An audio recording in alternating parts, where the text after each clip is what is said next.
আসসালামু আলাইকুম প্রিয় শিক্ষার্থী বন্ধুরা, কেমন আছেন আপনারা সবাই? আশা করি অনেক অনেক ভালো আছেন। তো আজকের লেকচার ইসলামের ইতিহাস দ্বিতীয় পত্রের এমসিকিউ সাজেশন নিয়ে।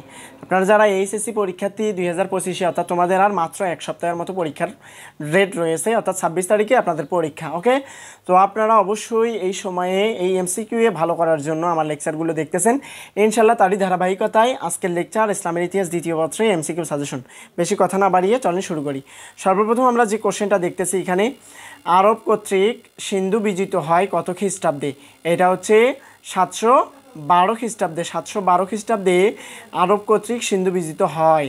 তারপর হচ্ছে সিন্ধুরাজ দাহিরের রাজধানী ছিল, সিন্ধুরাজ দাহিরের রাজধানী ছিল হচ্ছে আলোর। কোথায়? আলোর। ওকে, তারপরে দেখবো হচ্ছে সোমনাথ মন্দির কোথায় অবস্থিত? সোমনাথ মন্দির হচ্ছে গুজরাটে অবস্থিত। সোমনাথ মন্দির গুজরাটে অবস্থিত। তো প্রিয় শিক্ষার্থী বন্ধুরা, আপনারা যদি আজকের লেকচারটা খুব সুন্দর করে শেষ পর্যন্ত দেখতে পারেন, ইনশাআল্লাহ আপনারা এমসিকিউয়ে ইসলামের ইতিহাস দ্বিতীয় পত্রে 25+ এমসিকিউ কমন পাবেন বা লিখতে পারবেন বা আপনারা সলভ করতে পারবেন। এর পাশাপাশি দেখেন এখানে একটা কোশ্চেন দেখাই আমি। দেখেন এখানে লেখা আছে সোমনাথ মন্দির কোথায় অবস্থিত। এটা একটা সৃজনশীলে কোয়াতেও থাকতে পারে। ওকে, সেই জন্য আমরা বলে থাকি যে সৃজনশীলেও খুব সুন্দর একটা রেজাল্ট করতে পারবেন যদি আমার লেকচারগুলো শেষ পর্যন্ত দেখেন। ওকে, পরবর্তী যে পার্টটা দেখবো আমরা, এখানে দেওয়া আছে, দেখেন একটু ভারতীয় উপমহাদেশের স্থানীয় মুসলিম শাসন প্রতিষ্ঠা করেন কে? এইটা হচ্ছে মোহাম্মদ ঘুরি। মোহাম্মদ ঘুরি ভারতবর্ষে বা ভারত উপমহাদেশে স্থানীয় মুসলিম শাসন প্রতিষ্ঠা করেন। ওকে, তরাইনের দ্বিতীয় যুদ্ধ সংগঠিত হয় কত খ্রিস্টাব্দে? তরাইনের দ্বিতীয় যুদ্ধ এটা হচ্ছে 1192 খ্রিস্টাব্দে যুদ্ধটা সংগঠিত হয়। আর আপনারা অবশ্যই জেনে রাখবেন যে তরাইন এবং পানিপথেরও দুইটা যুদ্ধ হয়, তরাইনেরও দুইটা যুদ্ধ হয়। তরাইনের প্রথম যুদ্ধ, দ্বিতীয় যুদ্ধ, এবং পানিপথের প্রথম যুদ্ধ এবং দ্বিতীয় যুদ্ধ। পরবর্তী কোশ্চেন হচ্ছে, মোহাম্মদ ঘুরি সাময়িক অভিযানের উদ্দেশ্য কী ছিল? মোহাম্মদ ঘুরির সাময়িক অভিযানের উদ্দেশ্য কী ছিল? 1 নম্বর উদ্দেশ্য ছিল ভারতের সাম্রাজ্য স্থাপন। ভারতবর্ষে আমাদের একটা সাম্রাজ্য স্থাপন করার প্রয়োজন ছিল। আর নিজ রাজ্যের নিরাপত্তা রক্ষা। এই দুইটা কারণ ছিল, 1 আর 2। পরবর্তী কোশ্চেন আমরা দেখব, ভারতের ইতিহাসে কে সর্বপ্রথম কামানের ব্যবহার করে? এটা হচ্ছে সম্রাট বাবর। সম্রাট বাবর কামানের ব্যবহার করে, এটা হচ্ছে পানিপথের দ্বিতীয় যুদ্ধে। ওকে, আমরা পরবর্তী কোশ্চেনে দেখব, শের শাহের বাল্য নাম হচ্ছে ফরিদ। শের শাহের বাল্য নাম কি? ফরিদ। ওকে, আশা করা যায় ইনশাল্লাহ বুঝতে পারতেছেন। অবশ্যই এমসিকিউ সাজেশন সম্পর্কে অবশ্যই কমেন্টে জানাবেন। ওকে, পরবর্তী কোশ্চেন, সম্রাট হুমায়ুন কত খ্রিস্টাব্দে ভারতে মুঘল আধিপত্য পূর্ণ প্রতিষ্ঠিত করেন? সম্রাট হুমায়ুন কত খ্রিস্টাব্দে ভারতে মুঘল আধিপত্য পুনঃপ্রতিষ্ঠিত করেন বা পুনরায় প্রতিষ্ঠিত করেন? এটা হচ্ছে 1555 খ্রিস্টাব্দে। পরবর্তী কোশ্চেন হচ্ছে, আইনি আকবরী গ্রন্থের রচয়িতাকে? এটা হচ্ছে আবুল ফজল। আবুল ফজল হচ্ছে আইনি আকবরী গ্রন্থ রচনা করেন। পরবর্তী কোশ্চেন হচ্ছে, নূরজাহান এনার প্রকৃত নাম কি? এটা হচ্ছে মেহেরুন নিসা। মেহেরুন নিসা এই নূরজাহানের প্রকৃত নাম। তারপরে হচ্ছে তাজমহল নির্মাণে কত বছর সময় লেগেছিল? এটা হচ্ছে 22 বছর। কত বছর? 22 বছর। আর চিকন কথা মানে নোট হচ্ছে শ্রমিক লেগেছিল 21,000।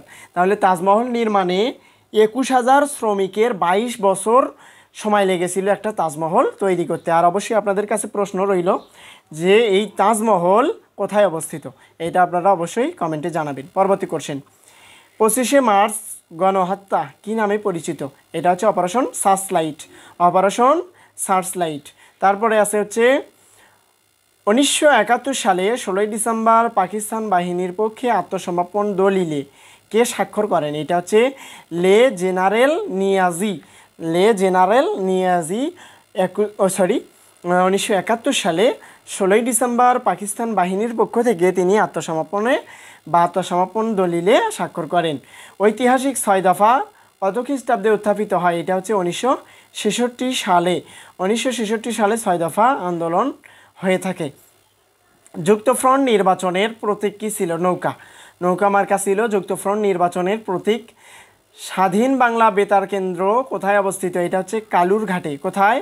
কালুরঘাটে স্বাধীন বাংলা বেতার কেন্দ্র অবস্থিত। মুজিবনগর সরকারের প্রধান কে ছিলেন? তাজউদ্দিন আহমেদ। তাজউদ্দিন আহমেদ ছিলেন মুজিবনগর সরকারের প্রধানমন্ত্রী। মুজিবনগর সরকারের সেনাপ্রধান কে ছিলেন? এম.এ.জি. ওসমানী। এম.এ.জি. ওসমানী ছিলেন মুজিবনগর সরকারের প্রধান সেনাপতি ছিলেন ওইটা। ওকে, পরবর্তী কোশ্চেন হচ্ছে কত খ্রিস্টাব্দে মোহাম্মদ বিন কাসিম সিন্ধু বিজয় করেন? এটা হচ্ছে 712 খ্রিস্টাব্দে সিন্ধু বিজয় করেন। পরবর্তী কোশ্চেন, সোমনাথ মন্দির কোথায় অবস্থিত? সোমনাথ মন্দির গুজরাটে অবস্থিত। ভারতবর্ষে প্রাচীনতম অধিবাসী কারা? এটা হচ্ছে দ্রাবিড়। কারা ভাইয়া? দ্রাবিড় হচ্ছে ভারতবর্ষে প্রাচীনতম অধিবাসী। পরবর্তী কোশ্চেন, তরাইনের প্রথম যুদ্ধে কে বিজয় লাভ করেন? পৃথ্বীরাজ। তরাইনের প্রথম যুদ্ধে বিজয় লাভ করেন পৃথ্বীরাজ। পরবর্তী কোশ্চেন হচ্ছে কিতাব উল হিন্দ গ্রন্থের রচয়িতাকে? কিতাবুল হিন্দের এই গ্রন্থটার রচয়িতা হচ্ছে বেরুনি। তারপরে আছে মুসলিম বিজয়ের পূর্বে সিন্ধুরাজ কে ছিলেন? সিন্ধুরাজ ছিলেন দাহির। রাজা দাহিরকে হারিয়ে মুসলমান বিজয় লাভ করেন। স্বর্গীয় বধূ মসজিদের নির্মাতাকে? স্বর্গীয় বধূ নির্মাতা হচ্ছে সুলতান মাহমুদ। ওকে, পরবর্তী কোশ্চেন, আমির উল মিল্লাত কার উপাধি ছিল? আমিরুল মিল্লাত উপাধি ছিল সুলতান মাহমুদের। ওকে, পরবর্তী কোশ্চেন হচ্ছে আগরতলা ষড়যন্ত্র মামলার মোট আসামি কতজন ছিল? 35 জন। ওকে, আর অবশ্যই আপনারা জানেন যে আগরতলা মামলা 1968 সালে হয়ে থাকে। পরবর্তী কোশ্চেন আমরা দেখব, 1947 সালে পাকিস্তান জাতীয়তাবাদের ভিত্তি কী ছিল? ধর্ম। পাকিস্তান জাতীয়তাবাদের ভিত্তি ছিল ধর্ম। ফোর্ট উইলিয়াম দুর্গ কোথায় অবস্থিত? এটা হচ্ছে কলকাতায় অবস্থিত ফোর্ট উইলিয়াম দুর্গ। তারপর আছে তুজুকি বাবুর কোন ভাষায় রচিত? এটা হচ্ছে তুর্কি ভাষায়।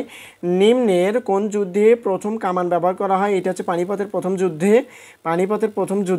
1974 সালে পাকিস্তানের জাতীয় পরিষদ নির্বাচন অনুষ্ঠিত হয় 7ই ডিসেম্বরে। কত তারিখে? 7ই ডিসেম্বরে। অধিক গুরুত্বপূর্ণ একটা কোশ্চেন। 1954 সালে নির্বাচনে কয়টি রাজনৈতিক দল অংশগ্রহণ করেছিল? 16টি রাজনৈতিক দল অংশগ্রহণ করেছিল। পরবর্তী কোশ্চেন, কত খ্রিস্টাব্দে বুদ্ধিজীবী দিবস পালন করা হয়? 14ই ডিসেম্বর। পরবর্তী কোশ্চেন আমরা দেখব চিকন কথা, কিছু নোট। 1947 সালে ভারত ও পাকিস্তান বিভক্ত হয়। 1948 সালে পাকিস্তান ও পশ্চিম পাকিস্তান, এটা পূর্ব পাকিস্তান এবং পশ্চিম পাকিস্তান বিভক্ত হয়। 1952 সালে ভাষা আন্দোলন। 1954 সালের যুক্ত ফ্রন্ট নির্বাচন। 1966 সালে 6 দফা আন্দোলন। চিকন কথা, 1947 সালে পাকিস্তান ভারত বিভক্ত হয়। আর 1948 সালে পূর্ব পাকিস্তান পশ্চিম পাকিস্তান বিভক্ত হয়। 1952 সালে ভাষা আন্দোলন হয়ে থাকে। 1954 সালে যুক্ত ফ্রন্ট নির্বাচন। 1966 সালের 6 দফা আন্দোলন। 1968 সালে আগরতলা মামলা। 1969 সালে গণ অভ্যুত্থান। 1970 সালের সাধারণ নির্বাচন। 1971 সালের মহান মুক্তিযুদ্ধ। তো প্রিয় শিক্ষার্থী বন্ধুরা, এই ছিল আজকের আয়োজন। আশা করা যায় ইনশাল্লাহ পুরো ভিডিওটি শেষ পর্যন্ত খুব সুন্দর করে বুঝতে পারছেন। তো দেখা হবে আবারও নতুন কোনো লেকচার নিয়ে। সেই পর্যন্ত সবাই সুস্থ থাকেন, এবং আপনারা যারা এখনও আমার বাকি যে MCQ লেকচার বা এমনি সাজেশন লেকচার